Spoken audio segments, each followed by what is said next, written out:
لە درێژەی بەرنامە و پرۆژەکانی حکوومەتی هەرێمی کوردستان بۆ دابینکردنی یەکەی نیشتەجێبوون بۆ هاوڵاتیانی کەم دەرامەت، عیماد ئەحمەد جێگری سەرۆکی حکوومەتی هەرێمی کوردستان بەردی بناغی دوو پرۆژەی نیشتەجێبوونی لە ناوچەی کەڵەوانان لە شاری سلێمانی دانا. دواتر لە مەراسیمێکدا کامەران ئەحمەد وەزیری ئاودانکردن و نیشتەجێکردن لە وتێکیدا ڕایگەیاند هەردوو پرۆژەکە 840 یەکەی نیشتەجێبوون لە خۆ گرتووە کە بەی پێشەکی و بۆ ماوەی 25 ساڵ بە قستی درێژخایەن ئەدرێت بە هاوڵاتیانی کەم دەرامەت.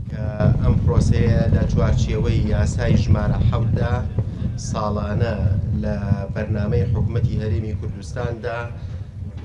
بودجەی بۆ تەرخان دەکرێت و لەلایەن وەزارەتی ئاوەدانکردنەوە بە هاوکاری لەگەڵ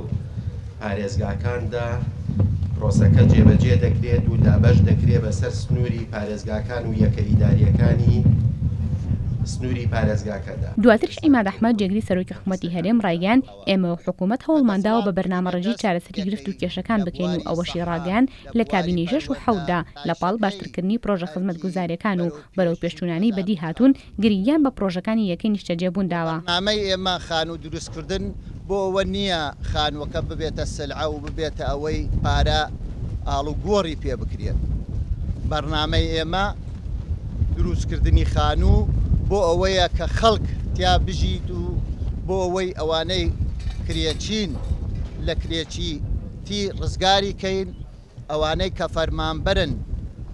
خانوویان نییە و ئەمکانیەتی داراییان ئەو تۆ نییە، ئێمە بتوانین خانوویان بۆ مسۆگر بکەین و بە پارەیەکی کەم بتوانێ بە ئەقسات پارەکەی بداتەوە و لە ئەخیرا ببێتە خاوەن خانووی خۆی. لە بەشێکتری وتەکەیدا جێگری سەرۆکی حکوومەت ڕایگەیاند بە ئامانجی کەمکردنەوەی گرفتی نیشتەجێبوون لە ماوەی 3 ساڵی ڕابردوودا بڕی 3 ملیار و 300 میلیۆن دۆلارمان لە بودجێ حکوومەت بۆ قەرزی نیشتەجێبوون دابین کردو و بەپێی ئامارێکیش کە دەست کورسات کەوتووە لە کابینەی 5 و 6 و 7 حکوومەتی هەرێمدا 160,000 یەکەی نیشتەجێبوون خراوەتە بواری جێبەجێکردنەوە کە بەشێکیان تەواو کراون و بەشێکیان لە جێبەجێکردندایە. هێش و ئەحمەد، کەناڵی کورسات، سلێمانی.